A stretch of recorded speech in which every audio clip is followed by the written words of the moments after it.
Joe, I gotta tell you, this is what's on my mind, blinking red every day right now. 'Cause I think the gears of the pro democracy space are churning, and they're focused on getting out the vote, but we're still marching towards this midterm as if it's going to be normative in some ways. Mhm. And I think you and I have talked about how Trump will for sure dispute it. Like, to the extent that it's not going to be normal, we know Trump's going to dispute the results. Now, if the Republicans get wiped out, he's going to say the whole thing's fraudulent. If just certain elections don't break his way, he's going to say Maricopa County was compromised or something like that, right? But what other ways are you thinking this president and his administration might disrupt these midterms? And what, if any, interventions do you think are important for people to know about before that happens and to So organize people into? before I answer that, let me just Yeah. tell everybody coming in, Yeah. this is a socialist and a libertarian. What was the name of it? A socialist and a I think we libertarian. lead with libertarian because you're the senior member and the Congress member. A Neil libertarian and a Tharp socialist walk walk into into a bar. a bar. Part 11 now. Part 11. Thank you, everybody who's sticking with us. Xander and I have had a wild few weeks, so I think it's been a few weeks since we've done it. Yeah. But when I say wild, I mean Xander's doing great shit. I'm doing great shit. But we so thoroughly enjoy this half hour with everybody. So thank you for joining us. Press those red hearts. Show us all you love, and make sure you. Again, I love to plug Defiance, you big jerk. The work that Defiance is doing, make sure you follow and subscribe to defiance.org, and become a part of that organization. Hey, brother, I don't think there's anything more important than this. I get in trouble every time I go on TV because I call Donald Trump an enemy to this country. If a foreign actor did what he did and is doing to our elections process, we'd call them our enemy and we would retaliate against We go to war. We'd go to war. 100%. So we are in a weird position. We've got a guy in the White House who's doing that to us. My biggest fears are threefold. A, we know that no matter the size of the defeat, he will not accept the results of this election. Right. Period. It's stolen, it's rigged, and he'll get a lot of his Republican colleagues to echo him. That needs to be fought against. Because I think you and I have talked before, Xander. I engage with MAGA people, regular people, every day. And I'm not going to say they're overwhelmingly against the whole stolen election thing, but there's a bit of a wee little bit, again, really stolen again. I think there's something there that can be tapped among regular MAGA people who will not buy Trump's stolen election lies.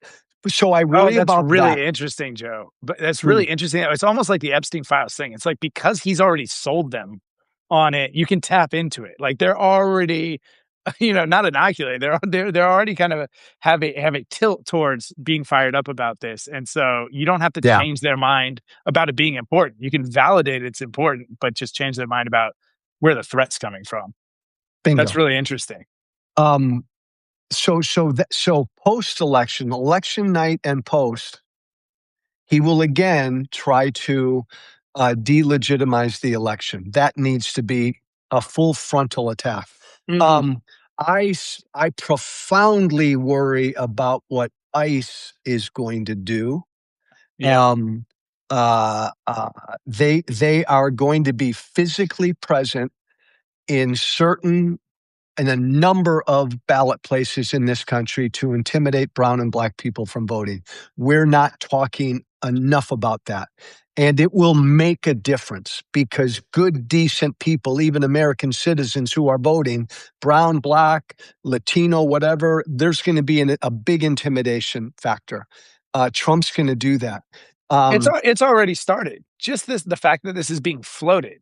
If you're not like us, if you're not like so geared towards civic engagement, and you're a more passive voter, or maybe you're a more centrist voter, you don't know who you're voting for anyways, and you're Latino or black, like fuck it. I heard there'd be guys there that are looking for black and brown people to push around and intimidate. The voter intimidation campaign is already on. Oftentimes, intimidation campaigns are more about narrative than they are about actual enforcement. Totally. I know your partner in crime, Miles Taylor, talks a lot about this. I do too. When he came out a week or two ago and kind of wink winked at the idea of declaring a national security emergency to federalize the elections, to take over, to cancel, we got to be cognizant of that. They're planning for something like that. I do believe come post Labor Day, it's still part of their plan to create chaos in certain parts of this country to then invoke something. Yeah, totally. That makes a ton of sense. I mean, you can see them poking around a bit, right? Like that China press conference he did, he pokes around like I poke around as an entrepreneur, a Silicon Valley entrepreneur. Yeah, Have you heard of lean yeah, methodology? Lean methodology is like you yeah. don't take a year to build a product. You kind of build a splash page, like a website, and then you run like $2,000 of ads at it and see how the public reacts. I think that's what he's doing with his tweets and his press conferences and everything. He's like, do they Yeah. buy this? How fired up is the public about China stealing the election? How much they buy? Oh, I did this press conference. No, they didn't really. Okay, that can't be my narrative at the midterms. It doesn't feel like people are going to stand. Okay, I'm going to try something. I'm going to work some other angles. He's poking and prodding and testing messaging when he does all this. He's got Xander, he's got 100% complete loyalists in the federal government in every key position Yeah, to have the feds fuck with the states. Todd Blanche at Justice, Kash Patel at FBI, Mark Wainmullen at DHS. He's got these people utterly loyal to him, and they are in a position to carry out his federal attack. The last thing yeah. I'll mention is um, I don't think, and I know, look, you and I've talked before. It's been a failure of imagination, right? That's what led to 2020, January 6th. No good American could believe an American president would lose an election and not accept the result, Right, and right. then try to overthrow an election. We fail to imagine. Um, I'm afraid we're doing it again. Uh, This time, there's no excuse to. Last time, I kind of it's all I give us a right? pass. Like he was so disgusting, but it wasn't beyond. It wasn't unthinkable to go okay, but he did lose, and so he's going to step away. He'll run again. It would, I actually assumed he would run again in 2024 when he lost, but I didn't know he'd try Yeah, to hold it in 2020.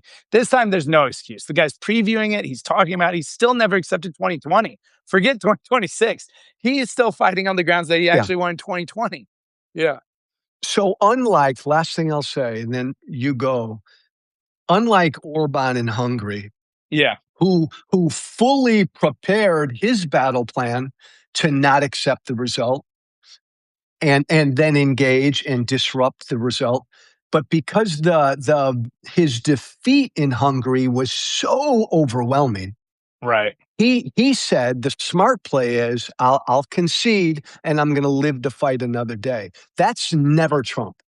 Yes. So no matter how big the victory is, he won't accept the result. And if the victory isn't big, if Democrats take back the House by 3 to 4 seats, I think there's no fucking way Mike Johnson, the current speaker, under orders from Trump, even agrees to seat the next Congress. That's my biggest fear. Wow. That's it. And That's then part D. and Yeah. then all bets are off. Let's talk about that scenario because I know the least about that scenario. They don't see the can you tell me even about there's something sometimes the certification of the election even like felt I didn't realize when during January 6th that that was even a part of our process that these guys had to had to sign a piece of paper and then it was official. I thought it was official the day the ballots were counted. Seating, same thing. I remember that I forget the congresswoman. I think she was from Texas that wasn't seated for like a month Yeah, earlier yeah. this year. Can you one walk me through the process and then walk me through that scenario of what happens if they refuse that process? It's pretty bizarre, right, to even talk about. But we're here. Look, the new Congress has to be sworn in Okay. on That's what the January. swearing in ceremony is. Got it. Yeah, I Understood. I did it 100 years ago, right? You raised my hand. I'm part of the new class. I'm going to defend and protect the Constitution. That act needs to happen officially, or there is not a new Congress. And Mike Johnson is the speaker until that new Congress is sworn in. And then the new Congress, assuming Democratic control, will pick the next speaker. I see. Johnson can delay it all by denying that swearing in ceremony, that swearing in step, and just say, "Look, Maricopa County, that Democrat who lost, or that Republican who lost in Arizona." We have a real problem with that one. You've got the 2-1s out in California. We don't like the way Virginia drew that district. So this is all funny stuff. We're not prepared yet to seat the new Congress. This would all be driven by Trump. I think if it's a 3 to 4 to 5 to 6 seat margin, they do it. If it's and it will be that way, Xander, because in a normal year, this would be a 30 to 40 seat victory margin. But Trump engaged in the mid-decade redistricting and Totally. that's helped Republicans. So it portends to be a fairly close outcome in the House. And then what would happen? Well, remember, the new Congress has no power, but then it's all out warfare in Washington, D.C. We've never been there before. So they can selectively this is total. It's not even silly we're talking about this. Like, now that you're saying it No, out loud, like, this will happen. Actually, like, now that you're saying it out loud, this will happen to a certain extent. Unless I you're agree. unless, I mean, maybe not even unless, maybe if Democrats somehow pick up 20, 30 seats like you're talking about and it becomes so indisputable that he doesn't pull this move. But even in that scenario, I agree. Trump is the opposite. Have you heard of the Fabian defense? Yes. Fa Yeah, so Explain it. When Hannibal was invading Rome, the Romans were getting their ass kicked because Hannibal would do this encircling strategy that the Romans were just not prepared for, and, they were getting crushed everywhere. And then this general Fabian, came into the lead for the Roman army, and essentially the defense is fight a little bit and then run away if you know you're not gonna win, and save your forces, especially with an invading force that has to feed their army.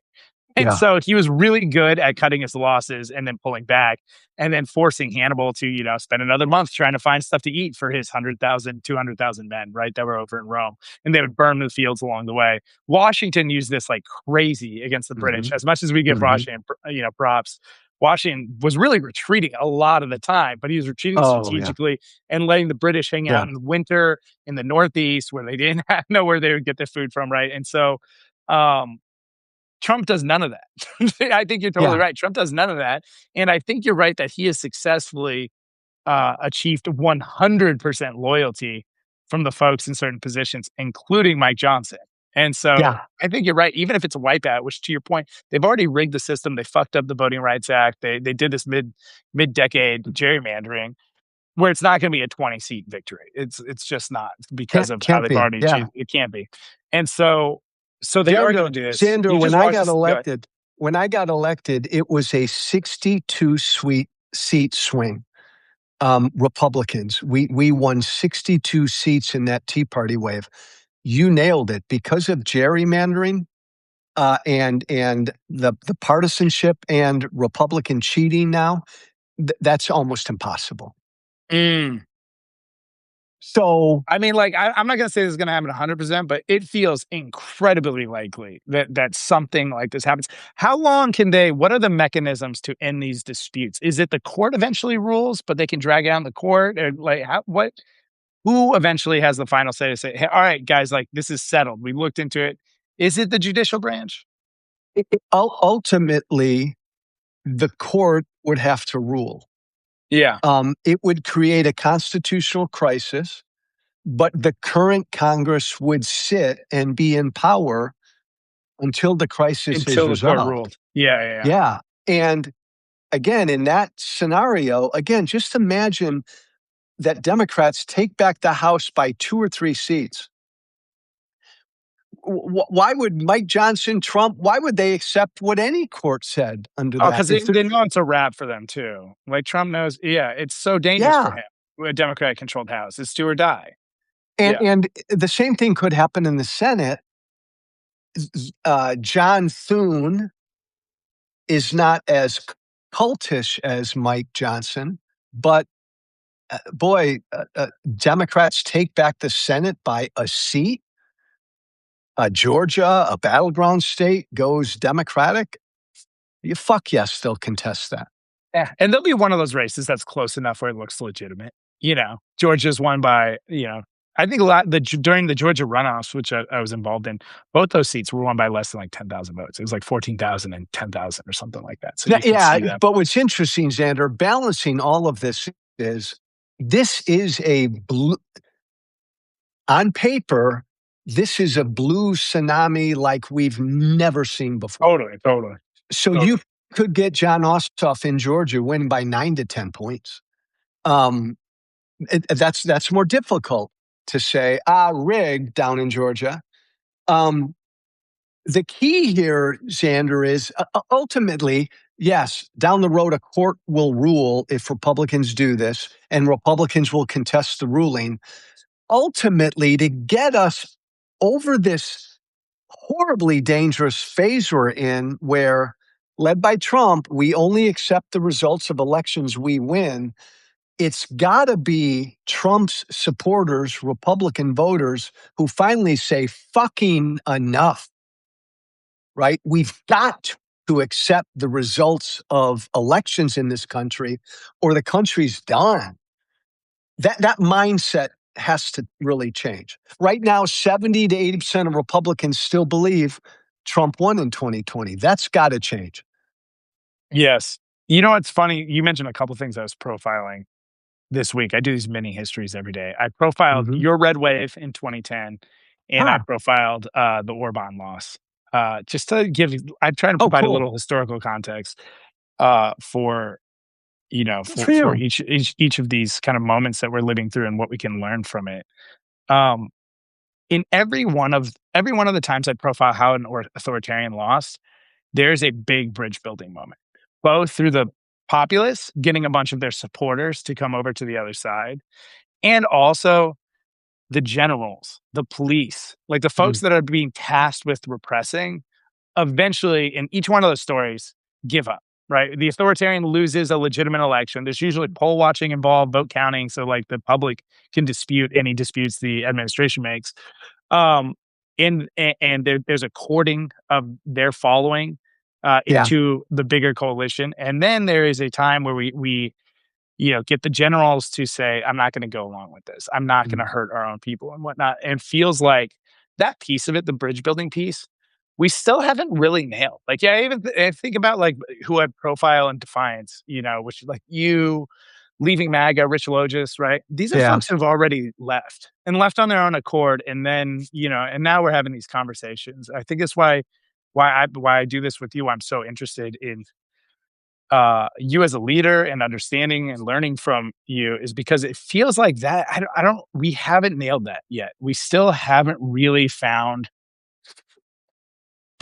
a way to pierce that. They're defecting on their own volition. They're like getting sick of what they're saying, right? Which is totally fine. And great to see, and we can lean into that a little bit. But I don't know if we've built a movement that those people can be a part of. Sandra, that's such a great point. And I guess I'd answer by saying you're right. And I think the problem is there has not been a concerted effort to move those people. There hasn't been a concerted effort by the right messengers to wake those people up. I engage with hundreds of Trump supporters every day. There's not a week that goes by, not a week, where one or two or three of them, the light bulb goes off and they say, fuck it, I'm done with him. Not thousands. If I had the resources, maybe it could be more. If there were 100 people like me engaging with this group of Americans daily, that effort just hasn't been put forth. I think there's more opportunity there than people think. Yeah. To I think move, it's to really massive. move people.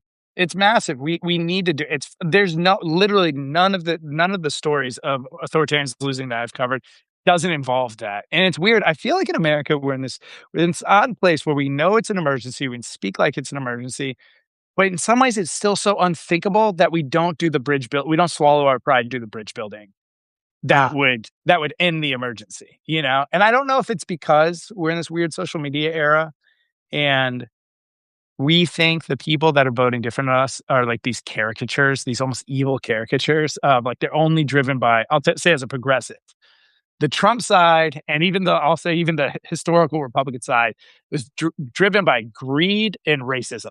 It's like a real narrative that still feel at times, you know, and but yeah, really treated as a truth until I kind of went on this journey to hang out with a little bit of everyone, you know, and so yeah. and then But um there's still a lot of truth there, Xander. yeah, and if you believe that, then of course you don't think you can court them. You're like, how why would a racist, greedy person ever, you know, ever not be on Trump's side? Of course they would. And so um, that caricature almost I think is hurting us from investing in the type of work that I think is really critical in us getting out of it. Because if you believe that, there's no investment that's worthwhile. If you believe these are people animated by hatred of corruption in DC and a desire to see the American workers have a better opportunity, you can work with that. You don't even need to change your fucking agenda. If you believe that, you can work with that faction and work with that and really pull them in some ways. These people aren't destined to always vote R no matter what. A lot of them voted for fucking Obama in Yeah, yeah, yeah, yeah. 2012. These are look again. I come from MAGA, so I'll always defend this. In the main, these are good, decent people. Uh, all people have good and bad in them. Trump tapped into their bad, and away they went. Eh, Um, so what do we need to do? We need to tap into their good, and we need to push back against what Trump did. Um, we're all in the business you and I are in, Xander. And this is important. We're all like, we got to defeat Trump. We got to win the midterms. Nah, nah, nah, nah, nah. Okay, fine. But Trump's going to die one day. Trump's going to be gone one day. Almost half of this country is somewhere else right now. Yeah, defeat Trump, defeat my former party, but we've got to change minds. And maybe part of the problem, Xander, is that's more difficult work. Maybe that's not short term enough. I don't know. It's difficult, and in some ways, the folks that are in power now aren't well positioned to tackle those problems either because they're compromised in some of the ways that people are frustrated Yeah, with. I yeah, posted. Did you see that video I posted at Jeffries the other day talking about Medicare for all? Did you see that? yeah. I Fucking did. insane. It's insane. And here's the deal, dude. I don't think people don't trust Jeffries because he is or isn't for Medicare for all. It's because the mealy mouthed way these guys talk. It's like, hey, Mhm. Jeffries, will you support Medicare for all deal? Look, what America really cares about is, you know, like, what are you doing, man? Just speak to us like a guy. And it's like, it's so clear they're compromised. And in the back of their head, they're thinking about their funders or whoever else, you know, is holding their wallet or their power. And so you're like, oh, yeah, of course that guy can't be like, I'm going to end, you know, DC corruption. He's an animal of DC corruption. He's the moment he ends DC corruption, he's done. And so we have this like really challenging task ahead of us, which is not only to change, obviously, to defeat Trump and to stop like a clear authoritarian attempt that gets more and more clear every day that this is a grift and a coup for our government. But we also have the task of changing who the fuck is wearing the blue colors too? Who's our team captains? You know, who's showing up over there? And can they speak in a way that brings folks over? And we've seen some of it. I think Ossoff is killing it. The fact that he's like a former documentarian that tackled corruption is really fucking interesting. Tallarico in Texas, like we're seeing, but we need to speed up that transition as well if we're going to build an actual coalition that makes this victory permanent. Agreed. And there's a paucity. There's not a lot of Democrats out there still who just fucking talk like regular people. Democrats do need to have this fight about who they are. That's not a fight I belong in because I'm not really a Democrat, but Yeah, you you need. organize your community. Yeah, totally. Um, but there is, I mean, there's an opportunity in the short term, I think, to get through to a lot of this other part of the country, and it is the midterms. I mean, unless, look, if Democrats lose in November, then Sander, you and I can do this show from Portugal. We're done. Let's assume that Democrats win, take back the House, maybe the Senate, and Trump says stolen, rigged election. There's an immediate opportunity there to push back against that with the right messengers and change a lot of minds in real time. Mhm. Oh my God, we're going to do the stolen election thing again. Xander, I had a conversation last Friday with a hardcore Trump supporter, a guy I really respect because he listens, we listen to each other. He believes Biden lost in 2020. He's convinced of it. I said, what are you going to do when Democrats take back the House and Trump says stolen election? And he rolled his eyes. He said, come on, uh, not again. I believe 2020, but Trump wasn't on the ballot this year. We got to stop doing this shit. That's interesting. And Trump not being on the ballot's a really interesting point. and Yeah. this was a Yeah, yeah, hardcore supporter who yeah, said, yeah. who kind of gave me the vibe, let's not go down the stolen election road again. Just an anecdote. Yeah, that's interesting. Yeah. Yeah. It's funny, But like, but but this whole conversation, Xander, I'm so glad you raised it. I don't think there's anything more important now, right now, for the next 3 months than what he might do to the midterms. yeah, we need to stay focused on that. Because the legacy pro-democracy field, like not us, right? The folks who've Yeah. been running these large nonprofits for some time now are gonna focus on voter turnout. There's gonna be a big investment. The candidates are gonna pull in billions of dollars as they do now, unfortunately. Hmm. It's become the norm, right? Yeah. There's billions moved into them. They're gonna run ads to turn themselves.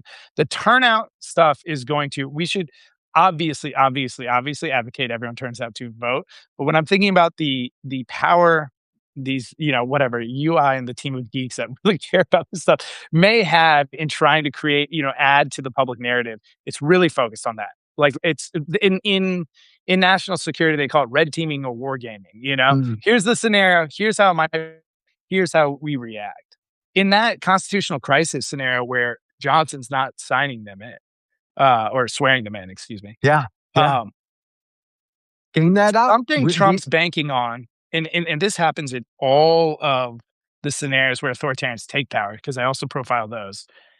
They have to claim emergency powers. So something Yes. he's banking on isn't necessarily we're going to win those court cases. Just like in Minnesota, they weren't looking to get to the bottom of fraud. They were trying to invade Minnesota as long as they could until someone killed an ICE agent, so they could claim Yeah. emergency powers. And they Yeah. just didn't have it. They didn't take the bait. They didn't hurt one of those ICE agents. But you can see a world where he's like, I just want to delay this as much as possible to create a real emergency. Do people Yes. march on Washington, for real, because the election's actually being stolen this time? Can I use that to claim emergency powers? Like they're constantly angling for it, because what emergency powers does is collapse a democracy's checks and balances and temporarily moves a ridiculous amount of power to the executive. And Boom. that's always the move. And then they try to make it permanent. That's the next step there. That's his ultimate play. That's where ultimately he wants to get. Yeah. And so I think the more we talk about it, the more we flesh this out, the more we bring leaders into those conversations, the more we know how we react in each one of those stages, the more likely we are to prevent circumstances where it can invoke emergency powers, the faster we can expedite our victory. Cool, man. I know we're at time. This was Hey, so fun. hey, You have hey, I want to anything ask you. before we I go? want to ask you Yeah. one quick question before we go. Utterly unrelated. You have an adorable daughter. You're working your ass off right now, Mr. Cause Mission Guy. Just give me a 30-second answer. How do you balance your life as a daddy and a hubby with your life as a revolutionary? Oh man. I think No I bullshit. try No I try bullshit. to No make bullshit. How do you balance that? I try to, make some bigger decisions that make a big difference. Like 2 years ago, we moved to Oregon to be right next to my mom Hmm. and sister. And Yeah. so I can be busy guilt free sometimes because Yep. of because of that, because we Yep. have the support. I know she's having a nurturing life everywhere.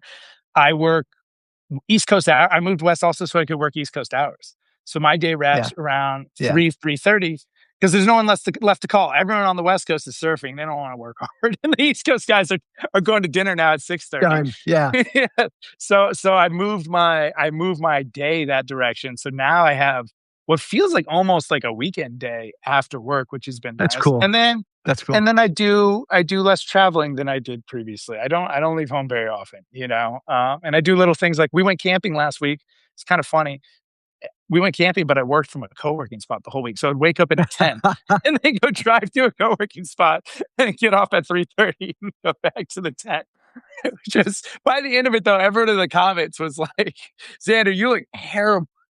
That's a Like, yeah, I'm riot. not, That's a not riot. sleeping. I'm on a freaking 2-inch air mattress at night. But so That's a there's some of riot. those things. But I feel really lucky that the remote thing has worked out tremendously. Like, Yes. 10 years ago, you and I would have to be together in some studio to make this happen. And so that stuff has And been really empowering. and the other cool thing is, yeah, you've surrounded yourself with your extended family. Yeah. That's Yeah. so fucking cool and awesome. That helps. Good Thanks, shit, brother. man. All right. Love you, buddy. Thank you for Thanks, jumping on. everybody. Thanks, Talk guys. soon. Bye.